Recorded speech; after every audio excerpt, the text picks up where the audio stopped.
Olá irmãos, a paz do Senhor. Hoje iremos falar sobre o rei Davi. Davi foi um homem segundo o coração de Deus. Foi também o rei mais famoso de Israel. Antes disso, Davi foi pastor de ovelhas, escudeiro, líder militar, músico e poeta. Davi foi autor do livro de Salmos da nossa Bíblia Sagrada, onde descrevia seu amor, fé, humildade e confiança em Deus. O mais conhecido deles foi o Salmo 23. Antes de nós conhecer a história deste homem incrível, convido a você que ainda não é inscrito no canal, a inscrever-se, e não se esqueça de ativar o sininho para ser notificado pelo YouTube sobre novos vídeos.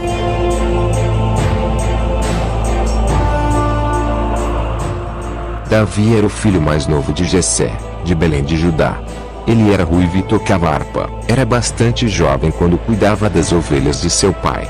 Quando Deus rejeitou Saul como rei, ele enviou o profeta Samuel para ungir Davi rei de Israel. Ao contrário do que o profeta viu na aparência de Saul e dos irmãos de Davi, o Senhor viu o coração de Davi. Mais tarde, Davi foi trabalhar para o rei Saul como escudeiro e tocando harpa. Quando os filisteus atacaram Israel, Davi derrotou o gigante Golias, se tornando um guerreiro famoso e popular.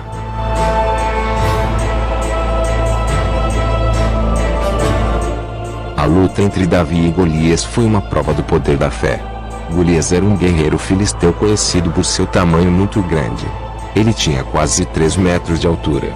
Quando os filisteus se juntaram para lutar contra os israelitas, os dois exércitos acamparam cada um em uma colina, com um vale entre eles.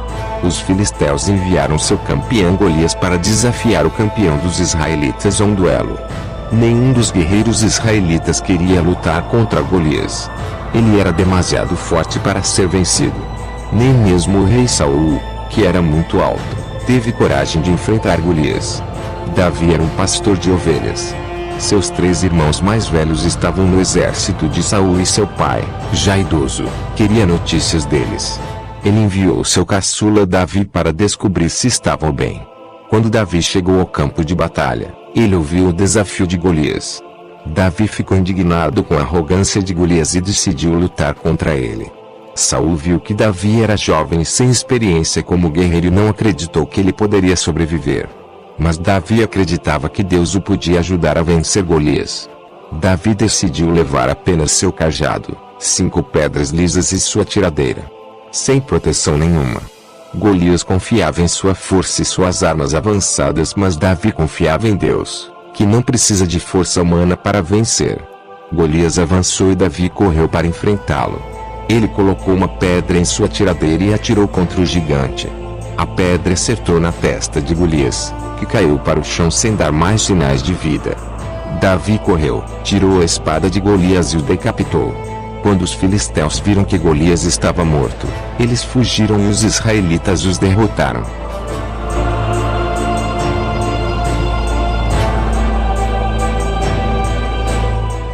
De acordo com as Escrituras, o Senhor se afastou de Saul, e um espírito mau se apossou dele, que tinha muitas crises.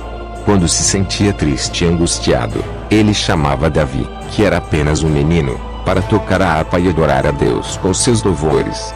E ele se sentia melhor diante da adoração de Davi. Consta que Saul passou a invejar Davi, que se tornou fugitivo durante vários anos. Davi era amigo de Jonatas, filho de Saul. Por essa amizade, Jonatas ajuda Davi a fugir, salvando sua vida. Davi juntou um grupo de guerreiros e se tornou um mercenário. Por 2 vezes, o Senhor permitiu a Davi chegar perto de Saul, dando a chance de fazer justiça e matá-lo, mas Davi preferiu não o fazer.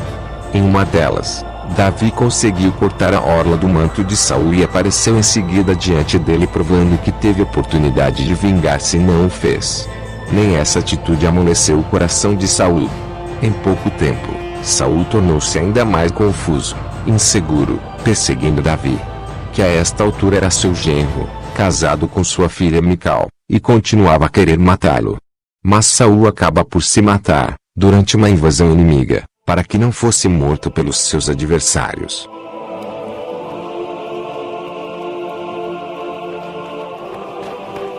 Quando Saul morreu em batalha, Davi se tornou rei da tribo de Judá. Ele reinou sobre Judá durante 7 anos, até Isbosete, o herdeiro de Saul, morrer. Depois ele se tornou rei de todo Israel. Davi teve várias guerras e muitas vitórias durante seu reinado. Ele consolidou o poder de Israel e tornou Jerusalém a sua capital. Davi trouxe a Arca da Aliança para Jerusalém e fez os preparativos para seu filho Salomão construir o templo dedicado ao Senhor.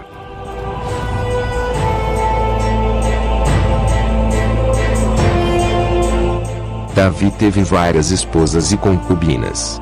Apesar disso, ele cometeu adultério com Batseba, a esposa de Urias.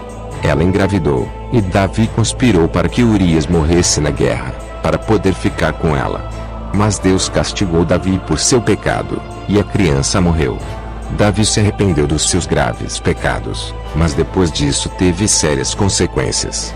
Inúmeros problemas com sua família. Davi governava bem seu país, mas não a sua família. Alguns de seus filhos eram rebeldes e violentos. Eles causaram muitos problemas a Davi, inclusive tentando usurpar o seu trono.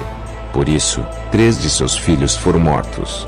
Depois da morte de Davi, seu filho Salomão foi seu sucessor no trono de Israel.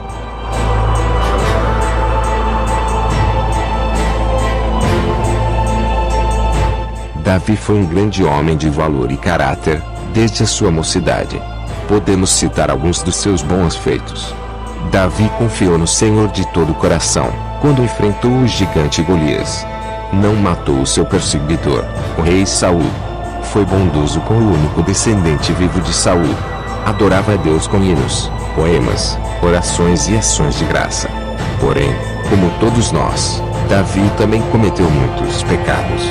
A diferença é que ele se arrependia verdadeiramente com humildade. Dentre as falhas de Davi, podemos destacar os 3 piores pecados: adultério com Batseba, artimanha e assassinato de Urias. Levantamento do censo do povo. Davi era chamado um homem segundo o coração de Deus, porque quando pecava, confessava os seus pecados. Davi reconhecia os seus erros e se arrependia de verdade. Consultava ao Senhor antes de tomar uma decisão. Confiava em Deus de todo o coração, e acima de tudo, amava a Deus. Deus escolheu a Davi não pela sua aparência, mas por sua bondade e honestidade. Assim como Davi, podemos aprender a amar, adorar e servir a Deus de todo o coração, apesar dos nossos erros.